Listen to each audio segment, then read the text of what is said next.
আমার ছুটির দিনগুলো প্রত্যেকটা দিনের থেকে আলাদা হয় আর সবার থেকেই আলাদা হয়।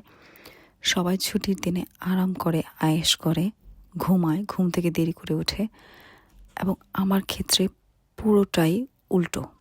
আমার ঘুম থেকে ওই একই ভোরবেলায় উঠতে হয়। মানে টুকিটাকি ছোট, ছোট যত কাজ সব কিছু আমার আগে থেকে গুছিয়ে, গুছিয়ে রাখতে হয় যাতে পরের দিন যখন আমি কাজে যাব, আমার যাতে কোনো ঝামেলায় পড়তে না হয়। আর রান্না হতে শুরু করে গ্রোসারি করা সব কিছু আমার নিজ হাতে আমি করতে খুব বেশি প্রেফার করি। গ্রোসারিটা আসলে আমি নিজে প্রেফার করি তার কারণ হচ্ছে যে আমারটা আমি বুঝে, বুঝে নিতে পারি।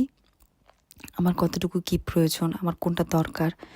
মানে আমার মনে হয় যে না, অন্য কাউকে দিয়ে বা আমার হাসব্যান্ডকে যদি বলি, সে করবে ঠিকই কিন্তু আমার মন মতো হয় না। যার জন্য আমি মানে এসব ক্ষেত্রে একদমই ডিপেন্ড হই না। আর এখানে হচ্ছে আমি ২ টা পার্সেল ওপেন করি। একটা হচ্ছে একটা ডিভারল্যান্ডের কালো ব্যাগ, আরেকটা হচ্ছে আমার জুতা।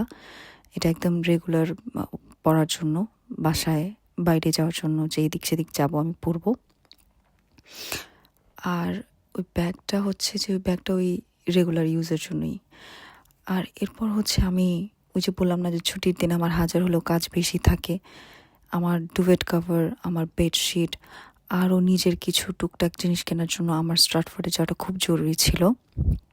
আর স্ট্রাটফোর্ডের ভিতরে যে আমি আসলে প্রাইমার্কে যাই, তো ওইখানে আর ভিডিও করা হয়নি কারণ হাতে সময় খুব কম। আবার বাসায় এসে রান্না করতে হবে, রান্না করে এর পরের দিনের কী খাবার আমি নিয়ে যাবো সেটা বক্সে রাখতে হবে, ফ্রিজে রাখতে হবে। এরপর হচ্ছে যে মানে আমি যে রেস্ট করতে পারবো। আর এখানে আমি একটা ঢ্যাঁড়সের যে একটা ফ্রোজেন প্যাক সেটা নেই। আর ভালো ছিল। আমি মানে এক্সপেক্ট করিনি যে ফ্রোজেনটা এত ভালো হতে পারে, বাট এক্সেলেন্ট ছিল। আমার খেতে একদমই খারাপ লাগেনি, কোনো অন্য ধরনের কোনো স্মেল থাকেনি। অনেক সময় হয় কি ফ্রোজেন থাকলে একটা বাজে স্মেল থাকে, বাট তেমন কিছুই ছিল না। আর এখানে হচ্ছে যে আমি কী নিয়ে আসছিলাম প্রাইমার্কেট থেকে, আমার ডুভেট কভার, আমার ফেসের জন্য হচ্ছে একটা কি বলবো যে টিস্যু, আমার ওয়েট টিস্যু যেটা, আমার ফেভারিট ক্রিসপ প্রিঙ্গলস, এটা আমার খুবই পছন্দ, এটা আমি টেস্কো থেকে নেই। আর হচ্ছে যে সকালে মর্নিং ব্রেকফাস্টের জন্য একটা ক্রসন, চকলেট ক্রসন যেটা, বেডশিট। আর আমার বেডশিটটা খুবই দরকার ছিল। আর ঘুরে ফিরা কেন জানি এই বাচ্চাদের এই হ্যালো কিটিটা আমার এত ভাল লাগে, তাই ভাবলাম যে অন্য কোনো ডিজাইন বাদ দিয়ে আমি এই হ্যালো কিটিটাই নিই। আর হ্যাঁ, ব্লু কালারের উপর এই পিঙ্ক হোয়াইট কালারের যেই হ্যালো কিটির যে ডুভেটটা খুবই ভাল লাগছিল। তাই অনেক চিন্তা ভাবনা করে আমি এটাই নিয়ে নিলাম যে না, অ্যাটলিস্ট সুন্দর লাগবে।